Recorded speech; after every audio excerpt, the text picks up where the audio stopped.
You are listening to 17 Carat K-Pop. For more information about this show, as well as the other show I do, How to Stan, visit 17caratkpop.weebly.com and subscribe to my newsletter at howtostan.substack.com. K-pop interviews, album reviews, and more. Subscribing is free, but if you want to continue to support my work, feel free to donate. Click the Support the Show button on the homepage at 17caratkpop.weebly.com. Welcome back, everybody, to another episode of 17 Carat K-Pop. Two quick PSAs before we get to the big stories of the week. First up, my latest interview is out now with Lee Jin-hyuk. This is different from the press conference coverage I talked about before. This is just an interview one-on-one with me, no other press outlet, so super exciting for me. You can read it at howtostan.substack.com, as well as in both the blog and interview tabs on my site, 17caratkpop.weebly.com. And if you're subscribed, please know that you get early access. So before, on my website, I revealed who my latest interview is with. Email subscribers got to find out in their inbox early. Second thing I want to address is 17's online Power of Love concert.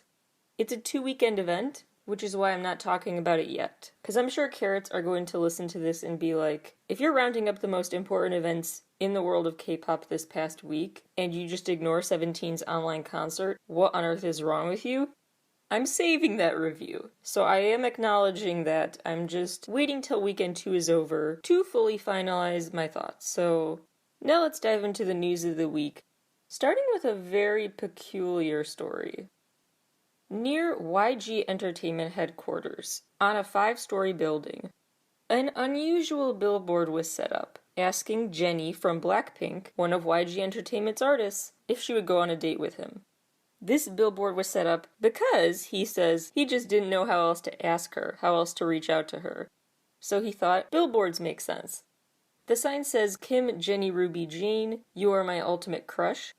Can I take you out to dinner and make me the happiest man alive? One side has that message in English, one in Korean. This was met with a lot of backlash when the man behind it posted a picture to Facebook October 30th. Fans were like, this is weird, creepy, what are you doing? You're putting Jennie in an awkward position, things like that. But he continued to assert that they needed to, quote, be more rational. Because he's like, well, how else am I going to reach out to her? And honestly, it probably did sound rational to him, because he has a ton of money. If you are just the average Joe, you probably think a billboard is extreme. But if you've got money to burn, maybe it does come across as logical to him. So this guy has a really interesting past. His name is Christian Albert Gaza, and he's this businessman who is a self-proclaimed scammer turned millionaire. So he's basically found fame by doing stunts like this. He calls that branding kind of scamming turned making money, I guess. He actually asked an actress out for coffee via a billboard, too. That was back in July 2017, and he became the talk of the town. Then probably he really internalized that positive reinforcement. In his mind, all press is good press, so that positive to him reinforcement. And wanted to keep getting talked about. In the meantime, he's also tried to do all the now at this point stereotypical pursuits of a Silicon Valley type, it seems. Trying to create his own cryptocurrency, engaging in a whole bunch of different entrepreneurial pursuits. And he actually does have a bit of a criminal record. Because in the Philippines, there's this thing called the bouncing check law that he violated. So he got a 5.5-year prison sentence back in 2018. Yeah, maybe COVID affected how much time he was physically in a cell, or he got out on good behavior or something early, but anyway, it's just weirder to people now because, first of all, a lot of people were like, this puts Jennie in a really awkward situation, don't do this. And then others were saying, especially don't do this if you're basically doing it to maintain your fame, keep being talked about despite the fact you should be in jail right now. It's very weird. As of recording time, Jennie and YG Entertainment have not issued a response, and I honestly think it's best they don't. He clearly wants the attention that a response would get, and I don't see... Some people may argue maybe they should respond so at least he knows they saw his sign and then he can just take no for an answer and put it to rest. And if you never answer, he'll just keep asking, assuming you just didn't see it before. But I don't think that's true. I think the answer's no, and no matter how overtly they say the answer's no, he's going to keep pushing. So I think it's best to ignore it. Would you do this for someone? How extra is a billboard? And does it depend on what your salary is if you consider it extra? I say it's excessive for just admitting you have a crush on someone. If you're deeply in love and the billboard says something like, "Would you marry me?" I frankly still find that tacky, but I could see why some people thought that was not extra and appreciated the gesture. Meanwhile, let's talk about some of the latest news out of China.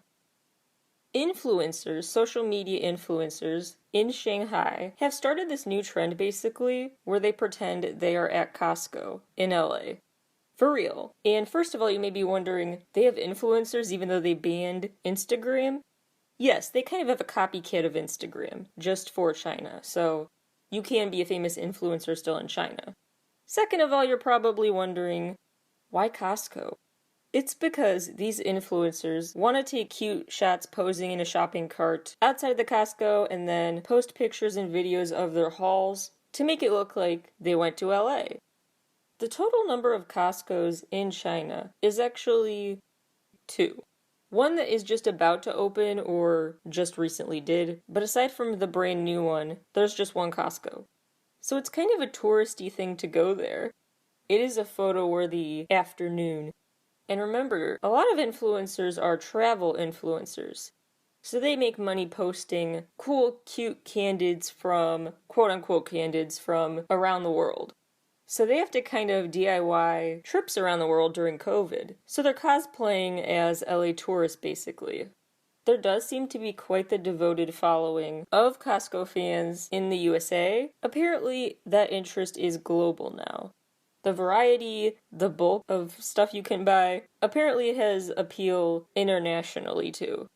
When that first Costco opened up in China back in 2019, it got so crowded on opening day that the store closed early. After just a few hours of the mayhem, it was like, that's it, we gotta shut down and debrief today. And over 200,000 people signed up for a Costco membership right away. Meanwhile, there are some developments in China's tech space. ByteDance, the parent company of TikTok, recently decided to disregard the 996 routine as it's called in China. Basically meaning they shortened work hours to not be as excessive as they were. That's actually a really huge deal for China. Many countries do have that culture of being overworked, but some have that culture so much that they have nicknames for them, which ByteDance decided to no longer engage with. Not that they need to, because more hours on the job does not automatically translate to more money. China's Q3 earnings this year were actually their best 3-month period for Chinese startups ever. I know ByteDance and TikTok don't count as a startup, but the point is, in the tech and social media space, they can certainly thrive without overworking the employees behind those successes. Back in September, the People's Bank of China made cryptocurrency sales illegal, which was apparently a move Chinese regulators had considered for years. But for some reason now, they decided that's it, banning it. My guess as to the real reason they did this was that maybe it had something to do with the recent global climate change conference. As we've talked about before on the show, so much energy, so much gas emission actually comes from mining cryptocurrency. It's so bad for the environment. And to kind of make it look better on the world stage, I know they weren't actually there at the summit, but they were clearly top of mind. Their methane emissions and other gas emissions and other sources of maybe contributing to climate change. So they probably thought, let's ban this now. One less reason other countries at that summit could talk bad about us. And now we can say, hey, actually, we did sort of help the environment by banning this, so we're not doing nothing like you claimed. Just my speculation. Some of you may be groaning and thinking, enough of this hope, enough crypto talk, enough metaverse talk, enough virtual world talk. Sorry, it's actually in the news a lot still, and therefore you should know what's going on in that space, even if you don't participate yourself. A few K-pop stars, Wei, Woo, and Kim Jae-hwan, have teamed up with The Show to start this K-pop NFT campaign, using the cryptocurrency Binance to sell goods with their official image and likeness on them. That exact release date is TBA, but it's happening. And yet another partnership in the metaverse, you could say, is between Cube Entertainment artists and this blockchain gaming company, Animoca Brands. More details forthcoming about that as well. So far, it sounds like only the one with The Show is the crypto collab that will actually financially compensate the K-pop stars whose images and likenesses are used on those NFT products. Animoca Brands has not confirmed or denied Cube Entertainment artists will get a cut of the profits from those NFTs. I'm going to stay cautiously optimistic that they do, but maybe something to keep your eyes on. And you may be wondering, okay, whatever, but who's buying this stuff? I mean, Zara Larsson, who did a concert due to the pandemic, it was digital, through Roblox, she actually made over $1 million on virtual merch sales from that Roblox concert. Just on the merch, on the virtual merch.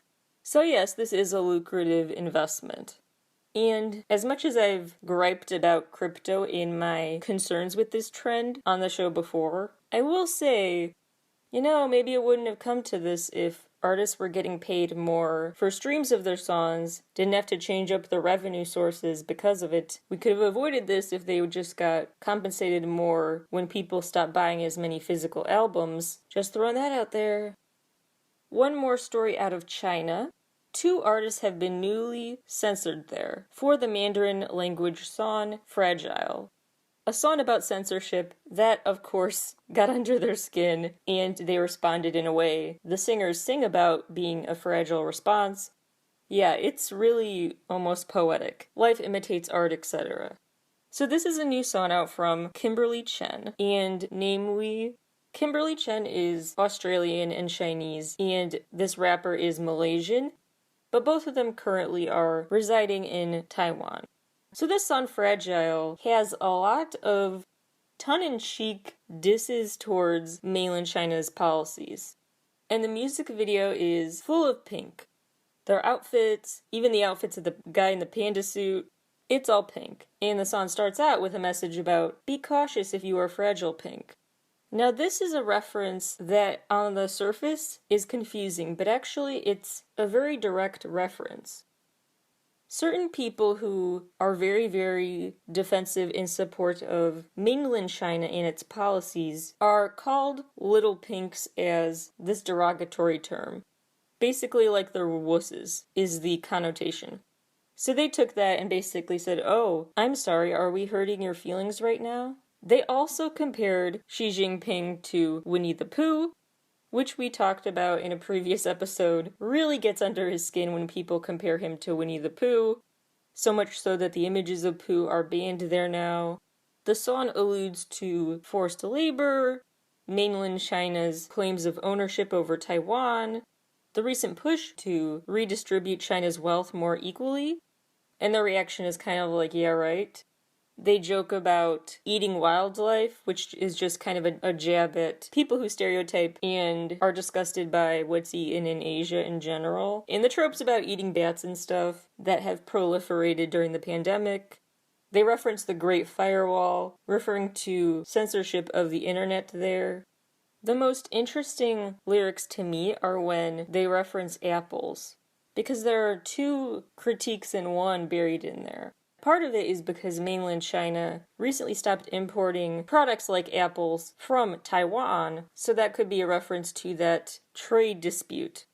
And it also potentially refers to Apple News, a pro-democracy newspaper in Hong Kong that as we talked about in the show before, recently had its assets freezed, police raided its offices. There's been a severe crackdown on this pro-democracy paper this year.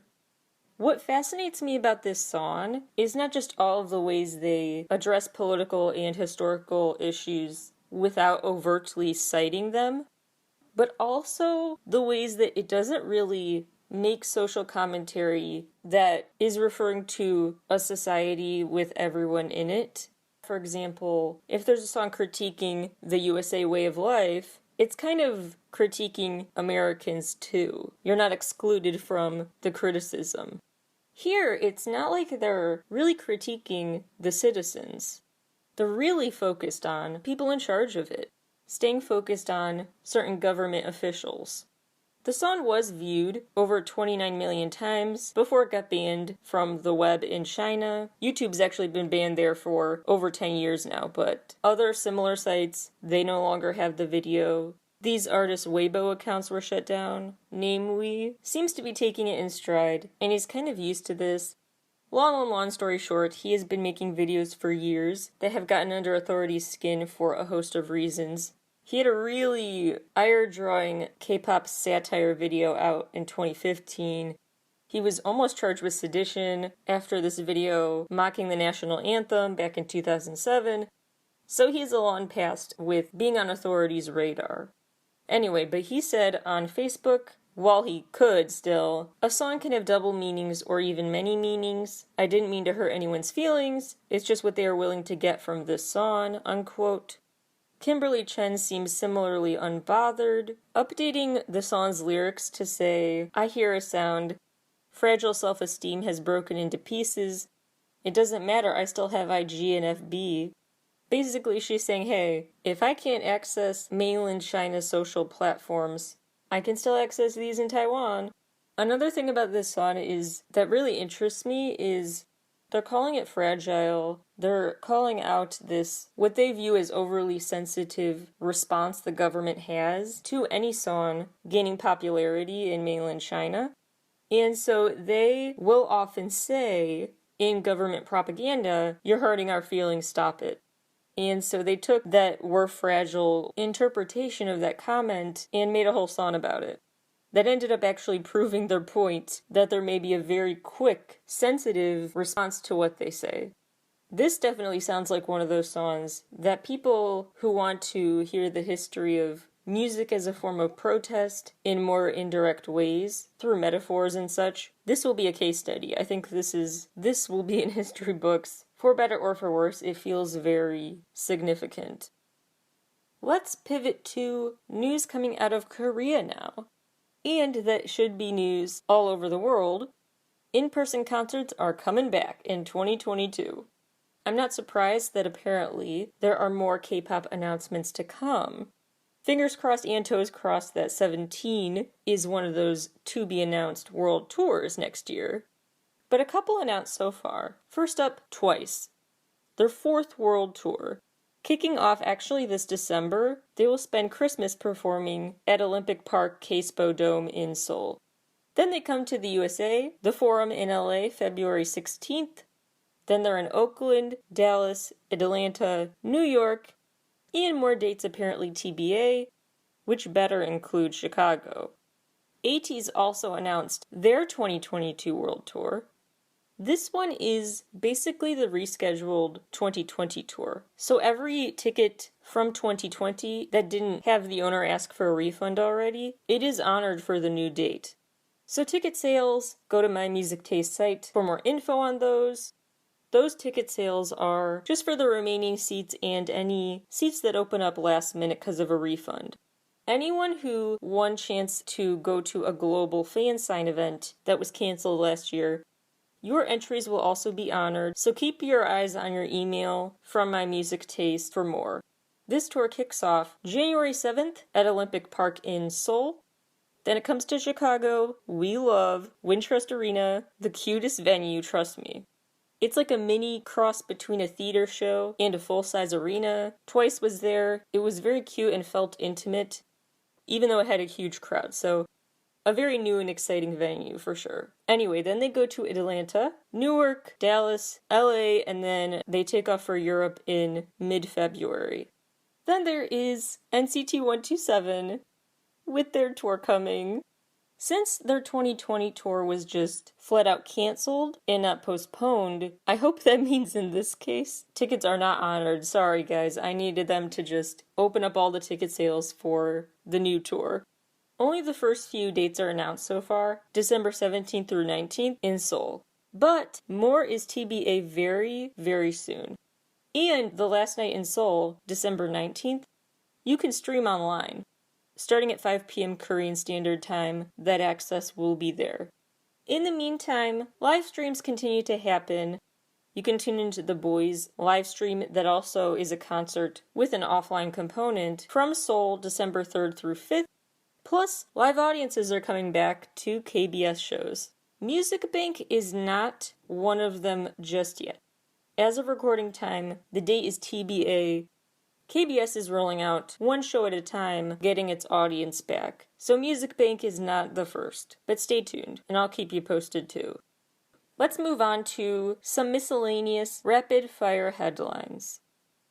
HYBE has set up yet another sub-label, Adore. ADOR. They will debut a new girl group in 2022, and HYBE's chief brand officer, Min Hee-jin, will be in charge. Info about the Melon Music Awards. It will be online this year, December 4th, and you can stream on YouTube.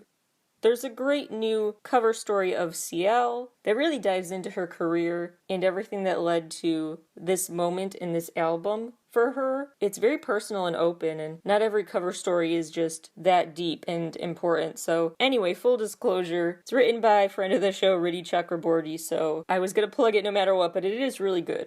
So anyway, so CL's cover story for Rolling Stone India is out now, and I will link to it on my site. P1 Harmony continues to make news in LA, performing at a major soccer league match there. That feels very big. K-pop stars have sung the national anthem and stuff at sports games, but to perform at one feels like a huge moment that not enough people are talking about. BTS are now the most awarded EMA artist with 18 total wins. They were the most awarded act the other night, winning all 4 categories they were nominated in: Best Pop, K-Pop, Group, and Biggest Fans. aespa also won at the EMAs for Best Korean Act. As of recording time, 2 WeI members have tested positive for COVID, so Johan's drama, School 2021, that premiere date is now postponed. Shindon from Super Junior also has COVID. None of his bandmates have apparently been around him in recent days, so they don't need to test or isolate. And Im Chang-jun has COVID too, just released a new album that he cannot promote now. In other disappointing news, Dylan and Minghyuk have both left D-Crunch. Dylan citing anxiety, Minghyuk unspecified reasons. Sunjae and Hyunsik from B2B and Jinho from Pentagon have all been discharged from the military. Yeon Junhyun from Highlight has left Around Us Entertainment. This is actually the company he helped found after he left Cube Entertainment, so this is an unexpected development. Apparently there have been very long-term talks between him and the label about this. To them it's not out of the blue, and his official contract end date was November 15th. Meanwhile, Kim Junsu from JYJ set up a one-man agency, along with the help of his longtime manager, called Palm Tree Island. This is after over a decade spent with CJS. Twice performed their new song Scientist on MTV's Fresh Out Live YouTube series. NCT 127 will appear on The Kelly Clarkson Show, or did by the time this episode is out, but November 17th, check the show's YouTube channel. And BTS will be on The Late Late Show with James Corden, the 23rd, 12:37 a.m. Eastern or Pacific time. Gaho is one of the artists included on Spotify Radar's list of artists to watch. Super exciting, I really am rooting for him. Speaking of people I root for, 17 has a ton of news lately. Junhan is a new sponsor for Vanilla Company. There's a cute Disney Day vlog up from June and the 8. The 8 has been filming for this dance program in China called Dancing Millennium. And the group as a whole has announced a special Japanese album is coming out December 8th. It will conclude their Power of Love project and is apparently a ballad about how spring will come again with the power of love. Super cute, and the premiere is during these Power of Love online shows. Attica reached number 1 on the United World Album Chart, and it made its second week on the Billboard 200, rising to 151. It's been certified platinum in Japan now, over 250,000 copies sold there. And their accumulated album sales for their career have now officially surpassed 10 million copies sold. Back in 2015, that number was 110,000.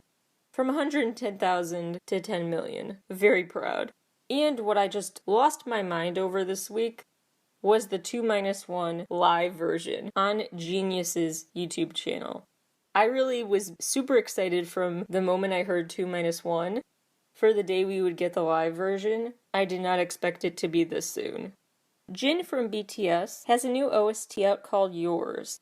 It topped iTunes in 82 regions, and it became the first Korean OST to ever enter Spotify's global chart. Jun So-mi has entered the Billboard World Albums chart for the first time. XOXO reached number 14. TXT's new Japanese album, Chaotic Wonderland, topped iTunes in 16 regions, and Hyphen's album Dimension Dilemma is now certified gold in Japan, over 100,000 copies sold of it there in October, and it's their first album to become a million seller. NCT 127 and NCT Dream are now both triple million album sellers, and NCT 127 became the second K-pop artist to spend 4 weeks on the Billboard 200 album chart with a 2021 album. Plus, the video for Favorite just surpassed 30 million views. And Taeyeon's SoundCloud surpassed 27 million.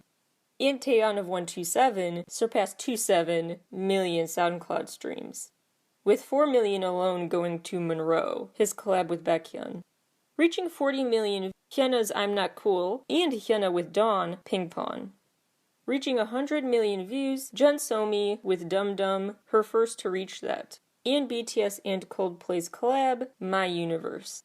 Reaching 300 million views, Mamamoo for the first time with Hip. And Timeless Gem, one of my favorite K-pop songs of all time, EXO's Call Me Baby. Reaching 900 million views is Blackpink's How You Like That dance practice video. And the regular music video for it now has 1 billion views and is the fastest K-pop girl group video to ever do so. And lastly, reaching 200 million streams, Lisa with Money. Lastly for today, as my fellow concert enthusiasts I'm sure know by now, there was just a travesty at Astroworld this year, and if you want to help the victims, the families impacted by that tragic night, the official GoFundMe compilation can be found at gfme.co/Astroworld. That's your news roundup for the day. Thank you all so much for listening, and I will talk to you all again very soon.